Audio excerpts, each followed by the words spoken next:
Hello everyone, সবাই জানো কাল ছিল ভাইফোঁটা। আর আমার দাদাও যেহেতু বাড়িতে ছিল না, তাই আমি আর আমার মা সকাল সকাল চলে গেছিলাম আমার মামা বাড়িতে। আর দেখো, আমার মামা বাড়িতে কিন্তু একটা সুন্দর কালী মায়ের মন্দির আছে, যেই মন্দিরটা ভেতরে কিন্তু পুরো কমপ্লিট, কিন্তু বাইরেটা এখনও কমপ্লিট করা হয়নি। মন্দিরটা কিন্তু নতুন। তো তারপর আমরা কিন্তু চলে গেলাম ভেতরে।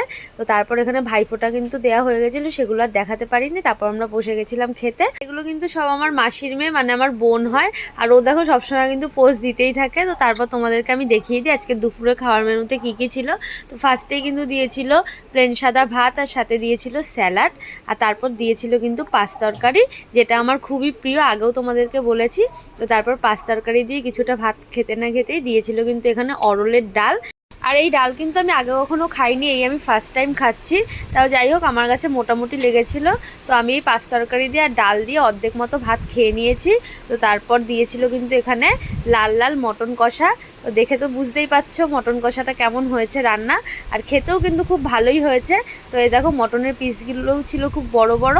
সবই ঠিকঠাক ছিল, কিন্তু অসুবিধা একটাই হয়েছিল, মটনটা রান্না খুব ভালো হলেও একদমই কিন্তু সেদ্ধ হয়নি, মানে অনেকটাই কম সেদ্ধ হয়েছিল। তো তোমরা সেটা একটু পরেই দেখতে পারবে।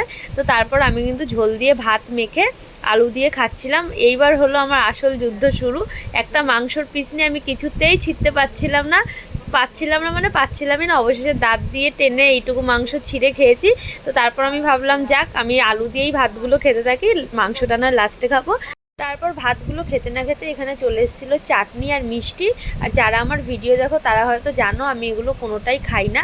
তো তার জন্য আমি অন্যের পাতের থেকে দেখালাম। ও তারপর দিয়েছিল লাল দই। আর তারপর আমি মাংসগুলো অনেক কষ্টে খেয়ে লাল দইটাও খেয়েছিলাম। আমাদের খাওয়া কিন্তু এখানেই শেষ। তো তারপর কিন্তু মামা আমাদের সবাইকে দিয়ে দিয়েছিল একটা করে এরকম আইসক্রিমগুলোর নাম আমি জানি না, কিন্তু ফ্লেভারটা বেশ ভালোই ছিল। আর এখানে আমরা সব মা মাসিরা আর সব বোনেরা মিলে দাঁড়িয়ে আইসক্রিম খাচ্ছিলাম। তারপর আমার মা আমাকে কিছু একটা বলতে এসেছিলো, আমার মাকেও কিছুটা আইসক্রিম খাইয়ে দিলাম। ও কিন্তু আমার ছোটো মাসির মেয়ের, ও কিন্তু সবসময় ক্যামেরার সামনে ঢং করতেই থাকে। তো এবার দেখাবো তোমাদেরকে একটা আশ্চর্যজনক জিনিস। এটা কিন্তু আমার কাছে খুব আশ্চর্য, কারণ আমি আগে কখনো দেখিনি। তোমরা দেখে বুঝতেই পারছো, পাতাগুলো দেখে আশা করি এটা কি ফুল গাছ।